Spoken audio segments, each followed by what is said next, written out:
ಎಲ್ಲ ಪ್ರೇಕ್ಷಕರಿಗೆ ಅಶೋಕ್ ಶರ್ಮಾ ಗುರೂಜಿ ಮಾಡುವಂತಹ ನಮಸ್ಕಾರಗಳು. ಈಗ ಆಗಸ್ಟ್ ತಿಂಗಳ ಒಂದು ಮಾಸ ಭವಿಷ್ಯ ಹೇಗಿದೆ ಅನ್ನೋದರ ಕಡೆಗೆ ಎಲ್ಲ ರಾಶಿಗಳ ಬಗ್ಗೆ ಗಮನ ಹರಿಸೋಣ. ಓಂ ಅರುಣಾಕಿರಣ ಜ್ವಾಲಯರಿಂತ ಸಾವಕಾಶಿ ವಿತಪ್ತಿ ಜಪಪಡಿಕ ಪುಸ್ತಕ ವೈದ್ಯಸ್ತಾಯ ತರವರ್ಕರಾಧ್ಯ ಪಲ್ಲಕಲ್ಲಾರ ಸಂಸ್ಥಾನ ವ್ಯವಸ್ಥೋ ರವಿ ಬಾಲ್ನಿತ್ಯ ಕಲ್ಯಾಣಶೀಲ ಬಾಲಾತ್ ತ್ರಿಪುರ ಸುಂದರ್ಯೇ ನಮಃ. ಸ್ವಾತ್ಮಾರಾಮಂ ನಿಜಾನಂದಂ ಶೋಕಮೋಹಂ ವಿವರ್ಜಿತಂ ಸ್ಮರಾಮಿ ಮನಸಾ ನಿತ್ಯಂ ಶ್ರೀ ವೆಂಕಟಾಚಲ ದೇಶಿಕಂ. 2026 ಆಗಸ್ಟ್ ಕಟಕ ರಾಶಿಯ ಒಂದು ಮಾಸ ಭವಿಷ್ಯ ನೋಡಿ. ಒಂದು ವಿಷಯ ಗಮನದಲ್ಲಿರಬೇಕು, ಇದು ಸಾಧಾರಣವಾಗಿ ನಿಮಗೆ ಏನಾದರೂ ವೈಯಕ್ತಿಕವಾಗಿ ನಿಮ್ಮ ಜಾತಕದಲ್ಲಿ ಹೇಗಿದೆ ಅಂತ ಫಲ ಗೊತ್ತಾಗಬೇಕಾದ್ರೆ ತುಂಬಾ ಅಥೆಂಟಿಕ್ ಆಗಬೇಕು ಅಂತ ಅಂದ್ರೆ ನಿಮ್ಮ ವೈಯಕ್ತಿಕ ಜಾತಕಗಳನ್ನ ಪರಿಶೀಲನೆ ಮಾಡತಕ್ಕಂಥದ್ದು. ಆಯ್ತಾ? ನಂಬರಿಗೆ ಕರೆ ಮಾಡಿ ನೀವು ನಮ್ಮನ್ನ ಭೇಟಿ ಮಾಡಿದ್ರೆ ವೈಯಕ್ತಿಕ ಜಾತಕ ಪರಿಶೀಲನೆ ಆಗ್ತದೆ. ಅವಾಗ ಏನು ಫಲ ನೀಡುತ್ತದೆ ಅದನ್ನ ಹೇಳುವಂತದ್ದಾಗಿರ್ತದೆ. ಕಟಕ ರಾಶಿಯ ಬಗ್ಗೆ ನೋಡ್ತಾ ಹೋಗೋಣ. ಕಟಕ ರಾಶಿಯಾಧಿಪತಿ ಚಂದ್ರ. ವಿಶೇಷವಾಗಿ ಗುರುಗಳು ಚಂದ್ರನ ಮನೆಯಲ್ಲಿ ಇದ್ದಾರೆ. ನಾನು ಅವಾಗಲೇ ಹೇಳಿದೆ, ಕರ್ಕಾಟಕ ರಾಶಿ ಗುರುಗಳಿಗೆ ಪರಮೋಚ್ಚ ಸ್ಥಾನ ಅಂತ ಹೇಳಿದೆ. ಗುರುಗಳು ಅಲ್ಲಿರುವುದರಿಂದ ಹೇಳ್ತಾರೆ ಏನು, ಯಾವುದಾದ್ರೂ ಗ್ರಹ ರಾಶಿಗೆ ಬಂದರೆ ಅಷ್ಟು ಶುಭ ಫಲ ಇರೋದಿಲ್ಲ ಅಂತ. ಆದರೆ ಇಲ್ಲಿ ಕರ್ಕಾಟಕ ರಾಶಿಯ ವಿಷಯದಲ್ಲಿ ಅದ್ಭುತವಾಗಿ ಫಲವೂ ಆಗ್ತದೆ, ಯಾವುದೇ ತೊಂದರೆ ಆಗೋದಿಲ್ಲ. ಆಯ್ತಾ? ಈ ತಿಂಗಳು ಸೂರ್ಯನು ನಿಮ್ಮ ಮನೆಯಲ್ಲಿಯೇ ಇದ್ದಾನೆ. ಆಯ್ತಾ? ಶುಕ್ರ ನಿಮ್ಮ ಮನೆಯಿಂದ 3ನೇ ಮನೆಯಲ್ಲಿ ಶುಕ್ರನಿದ್ದಾನೆ, 9ನೇ ಮನೆಯಲ್ಲಿ ಶನಿ ಮಹಾತ್ಮರಿದ್ದಾರೆ, 11ರಲ್ಲಿ ಕುಜರಿದ್ದಾರೆ. ಹೀಗಿದ್ದಾಗ ನಿಮಗೆ ಯಾವುದೇ ಬೇರೆ ರೀತಿಯಾದಂತಹ ಸಮಸ್ಯೆಗಳು ಬರ್ಲಿಕ್ಕಿಲ್ಲ. ಆಯ್ತಾ? ನಿಮಗೆ 9ನೇ ಮನೆಯಲ್ಲಿ ಶನಿ ಮಹಾತ್ಮರಿರುವುದರಿಂದ ಅವರು ತಮ್ಮ ಸ್ಥಾನವನ್ನು ಕಾಯ್ಕೋತಾರೆ, ನಿಮಗೆ ಅನುಕೂಲ ಮಾಡ್ತಾರೆ. ಚಂದ್ರ ವಿಶೇಷವಾಗಿ ಜ್ಯೋತಿಷಾಸ್ತ್ರ ಅಂದ್ರೆ ಚಂದ್ರನಿಂದಲೇ ಪ್ರಾರಂಭವಾಗುವಂಥದ್ದು ಜ್ಯೋತಿಷ. ಆಯ್ತಾ? ಹಾಗಾಗಿ ಅದು ಅಲ್ಲಿ ಕರ್ಕಾಟಕ ರಾಶಿ, ವಿಶೇಷವಾಗಿ ಕರ್ಕಾಟಕ ರಾಶಿಯವರು ಜಲರಾಶಿ ಅಂತ ಹೇಳಿ ಕರೀತಾರೆ. ಆಯ್ತಾ? ಪುಷ್ಯ ನಕ್ಷತ್ರ ಕರ್ಕಾಟಕ ರಾಶಿಯವರು, ಆಶ್ಲೇಷ ನಕ್ಷತ್ರ. ಆಯ್ತಾ? ಈ ಎರಡೂ ನಕ್ಷತ್ರದವರಿಗೆ, ಕರ್ಕಾಟಕ ರಾಶಿಯವರಿಗೆ ಸ್ವಲ್ಪ ಮಾನಸಿಕವಾಗಿ ಟೆನ್ಷನ್ ಆಗಬಹುದು. ಯಾಕೆಂದ್ರೆ ಹೇಳಿದ್ರೆ ಕುಜ ವೃಷಭ ರಾಶಿಯಲ್ಲಿರುವುದರಿಂದ ಫೈನಾನ್ಷಿಯಲಿ ಹಣಕಾಸಿನ ಮುಗ್ಗಟ್ಟು ಸ್ವಲ್ಪ ಹಿಂದೆ ಮುಂದೆ ಆಗ್ತಕ್ಕಂಥದ್ದು. ಗುರುವಿನ ಅನುಗ್ರಹ ಇರ್ತದೆ. ಆಯ್ತಾ?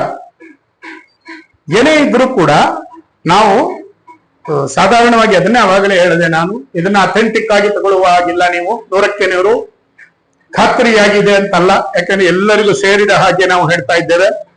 ವೈಯಕ್ತಿಕವಾಗಿ ಬೇಕು ಅಂದ್ರೆ ವೈಯಕ್ತಿಕ ಜಾತಕ ಪರಿಶೀಲನೆ ಮಾಡ್ಕೊಂಡು ನಿಮ್ಮ ಜಾತಕದಲ್ಲಿ ಲಗ್ನದಲ್ಲಿ ಯಾರಿದ್ದಾರೆ, ಗುರುವಿನ ಸ್ಥಾನ ಎಲ್ಲಿ, ಶುಕ್ರನ ಎಲ್ಲಿದ್ದಾನೆ ಅಂತ ಹೇಳಿ ನೋಡಿ ನಿಮ್ಮ ಫಲವನ್ನ ಹೇಳ್ಬಹುದು.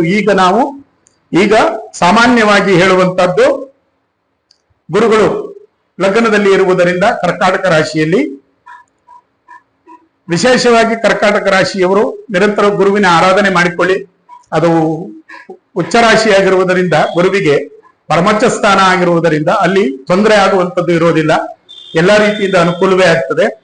ಈಗ ವಿಶೇಷವಾಗಿ ಸಿನಿಮಾ ರಂಗದವರಿಗೆ ತೊಂದರೆ ಮಾಡೋದಿಲ್ಲ. ಚಂದ್ರ ಇರುವುದರಿಂದ ಯಾವುದೇ ಕಾರಣಕ್ಕೂ ತೊಂದರೆಯನ್ನ ಮಾಡುವುದು ಚಂದ್ರನ ಉದ್ದೇಶವೂ ಆಗಿರುವುದಿಲ್ಲ, ಚಂದ್ರನ ಗುಣವೂ ಅಲ್ಲ. ಆಯ್ತಾ? ಚಂದ್ರ ಅದೇ ಹೇಳ್ತಾರೆ ಅಜಾತ ಶತ್ರು ಅಂತ. ಚಂದ್ರನಿಗೆ ಯಾರು ಶತ್ರುಗಳಿಲ್ಲ, ಅವನು ಎಲ್ಲಿ ಇದ್ರೂ ಕೂಡ ಅದಕ್ಕೆ ಬೇಕಾದಂತ ಫಲವನ್ನ ಕೊಟ್ಟೇ ಕೊಡ್ತಾರೆ. ಆದ್ರೆ ಸತ್ಯ ಧರ್ಮ ನ್ಯಾಯ ಅನ್ನುವಂಥದ್ದು ಮುಖ್ಯವಾಗಿರ್ತದೆ. ನೀವು ಚಿತ್ರರಂಗದವರು ನಿರಂತರವಾಗಿ ಸುಬ್ರಹ್ಮಣ್ಯನ ಆರಾಧನೆಯನ್ನು ಮಾಡಿಕೊಳ್ಳಿ. ನಿಮ್ಮ ವ್ಯವಹಾರ, ನಿಮ್ಮ ಚಿತ್ರರಂಗದಲ್ಲಿ ನಡೀತಕ್ಕಂಥ ಶೂಟಿಂಗು, ಇನ್ನೊಂದು ಮತ್ತೊಂದು, ಇದೆಲ್ಲವೂ ಕೂಡ ಸುಸೂತ್ರವಾಗಿ ನಡೆಯುವಂಥದ್ದು. ಅದರ ಬಗ್ಗೆ ಚಿಂತೆ ಬೇಡ, ಗುರುವಿನ ಅನುಗ್ರಹ ಇರ್ತದೆ. ಆಯ್ತಾ? ಸೂರ್ಯನು ಅಲ್ಲಿಯೇ ಇರುವುದರಿಂದ ನಿಮ್ಮ ವ್ಯವಹಾರಕ್ಕೆ ಯಾವುದೇ ರೀತಿಯಾದಂತಹ ಬೇರೆ ಸಮಸ್ಯೆಗಳು ಬರೋದಿಲ್ಲ. ಇನ್ನು ರೈತಾಪಿ ವರ್ಗದವರಿಗೆ ಗಾಬರಿ ಬೇಡ. ಕರ್ಕಾಟಕ ರಾಶಿಯಲ್ಲಿ ಗುರು ಸೂರ್ಯ ಇಬ್ಬರು ಇದ್ದಾರೆ ಈ ತಿಂಗಳು. ಗುರುಗಳು ಈ ವರ್ಷದಲ್ಲೂ ಅಲ್ಲಿಯೇ ಇರ್ತಾರೆ. ಅಕ್ಟೋಬರ್ನಲ್ಲಿ ಮಾತ್ರ ಒಂದು 40 ದಿನಗಳು ಮುಂದೆ ಹೋಗಿ ಸಿಂಹ ರಾಶಿಗೆ ಹೋಗಿ ವಾಪಸ್ ಬರುವಂತದ್ದು ಇರ್ತದೆ. ಆಯ್ತಾ? ರೈತಾಪಿ ವರ್ಗದವರು ಸ್ವಲ್ಪ ಬೆಳೆಯನ್ನ ಮಾರಾಟ ಮಾಡುವಾಗ ಯೋಚನೆ ಮಾಡಿ ಸ್ವಲ್ಪ, ಯಾಕಂತ ಹೇಳಿದ್ರೆ ಅಲ್ಲಿ ಸಿಂಹ ರಾಶಿಯಲ್ಲಿ ಕೇತು ಇರುವುದರಿಂದ ಮಾನಸಿಕವಾಗಿ ಬೇಕಾ ಬೇಡವಾ ಅಂತೇಳಿ ಗೊಂದಲಗಳು ಪ್ರಾರಂಭ ಆಗ್ತದೆ. ಆದ್ದರಿಂದ ನಿಮ್ಮ ಬೆಳೆಯನ್ನ ಮಾರಾಟ ಮಾಡುವಾಗ ಬಹಳ ಯೋಚಿಸಿ ಸ್ವಲ್ಪ ಸಮಯ ತೆಗೆದುಕೊಂಡು ನಿರ್ಧಾರ ತಗೊಳ್ಳಿ. ನೀವು ಅದನ್ನ ಮಾರಾಟ ಮಾಡಿದ ಮೇಲೆ ಬೆಲೆ ಹೆಚ್ಚಾಗುವಂತ ಸ್ಥಿತಿ ನಿರ್ಮಾಣ ಆಗ್ತದೆ ಕೆಲವು ಪದಾರ್ಥಗಳಿಗೆ. ಅದನ್ನ ತಾವು ಗಮನಿಸಿ ವ್ಯಾಪಾರವನ್ನು ಮಾಡಿಕೊಳ್ಳಿ, ಮುಂದೆ ಎಲ್ಲವೂ ಅನುಕೂಲ ಆಗ್ತದೆ. ಇನ್ನು ರಾಜಕೀಯ ಕ್ಷೇತ್ರದವರಿಗೆ ನಾವು ವಿಶೇಷವಾಗಿ ಹೇಳುವುದೇನು ಇರೋದಿಲ್ಲ. ಕರ್ಕಾಟಕ ರಾಶಿ, ಪುಷ್ಯ ನಕ್ಷತ್ರ ಅಂತಂದ್ರೆ ಒಂದು ವಿಶೇಷ ಆಯ್ತಾ. ಯಾವುದೇ ಕೆಲಸಗಳು ಸಿದ್ಧಿ ಆಗ್ಬೇಕಾದ್ರೆ ಪುಷ್ಯ ನಕ್ಷತ್ರದಲ್ಲಿ ಗುರುಪುಷ್ಯ ಯೋಗ ಅಂತ ಹೇಳಿ ಬರ್ತದೆ. ಎಲ್ಲ ತುಂಬಾ ಇರ್ತದೆ, ಸಾಮಾನ್ಯವಾಗಿ ಗೊತ್ತಿರುತ್ತೆ, ಅದರ ಬಗ್ಗೆ ನಾವು ಹೆಚ್ಚಿಗೆ ಹೇಳೋದ್ ಬೇಕಾಗಿಲ್ಲ. ಕರ್ಕಾಟಕ ರಾಶಿಯವರಿಗೆ ಕೂಡ ಪುಷ್ಯ ನಕ್ಷತ್ರ, ಆಶ್ಲೇಷ ನಕ್ಷತ್ರದವರಿಗೆ ಯೋಗಕಾರಕನಾಗಿರ್ತಾರೆ.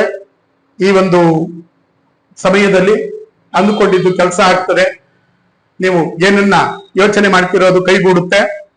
ನಿಮ್ಮನ್ನ 4 ಜನ ಆಶ್ರಯಿಸಿ ಬರುವಂತಹ ಸ್ಥಿತಿ ನಿರ್ಮಾಣ ಆಗ್ತದೆ.